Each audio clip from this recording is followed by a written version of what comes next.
Hey guys, কি খবৰ আপোনালোকৰ? পুনৰ আসাম পুলিচৰ ফালৰ পৰা নতুনকৈ পদ মুকলি কৰা হৈছে। APRO fire emergency service, forest department, তাৰপিছত আৰু আমাৰ ইফালে কামাণ্ডো বেটেলিয়ন, এইবোৰৰ পৰা নতুনকৈ পদ মুকলি কৰা হৈছে।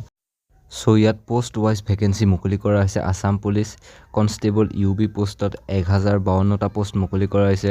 কনষ্টেবল AB পিছত 663টা পদ মুকলি কৰা হৈছে। ড্ৰাইভাৰ কনষ্টেবলত 127টা, চাফাই কৰ্মচাৰী 96, চাব ইনস্পেক্টৰ UB 48, তাৰপিছত কামাণ্ডো বেটেলিয়ন চাব ইনস্পেক্টৰ ABত 47, তাৰপিছত কনষ্টেবল ABত 3টা পোষ্ট, তাৰপিছত চাফাই কৰ্মচাৰী 3টা।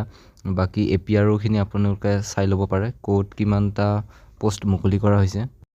নেক্সট হৈছে ফায়াৰ ইমাৰ্জেঞ্চি ছাৰ্ভিচৰ ফালৰ পৰা এইখিনি পদ। ড্ৰাইভাৰত 90টা পোষ্ট, ষ্টেচন অফিচাৰ 6টা পোষ্ট, তাৰপিছত এইবিলাক চাফাই কৰ্মচাৰী এইবোৰ আপোনালোকে চাই ল'ব। তাৰপিছত ফৰেষ্ট ডিপাৰ্টমেণ্টৰ 106টা পদ মুকলি কৰা হৈছে। নেক্সট হৈছে age limit. Constable UB AB driver কনষ্টেবলত এপ্লাই কৰিব হ'লে মেক্সিমাম 18 পৰা 25 বছৰৰ ভিতৰত হ'ব লাগিব।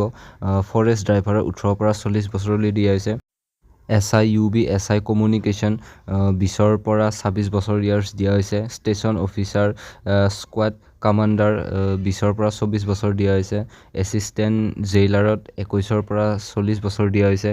SI AB কামাণ্ডো বেটেলিয়নৰ 20ৰ পৰা 24 বছৰ ভিতৰত দিয়া হৈছে। কনষ্টেবল কামাণ্ডোত 18ৰ পৰা 21 বছৰ দিয়া হৈছে। তাৰপিছত চাফাই কৰ্মচাৰী 18ৰ পৰা 40 বছৰ দিয়া হৈছে। নেক্সট যদি আমি হাইটৰ কথা ক'ব যাওঁ, অলম'ষ্ট সকলোতে ছেমেই হয়, কিন্তু মাত্ৰ কামাণ্ডো বেটেলিয়নত হাইটটো অকণমান বেছিকৈ বিচাৰে।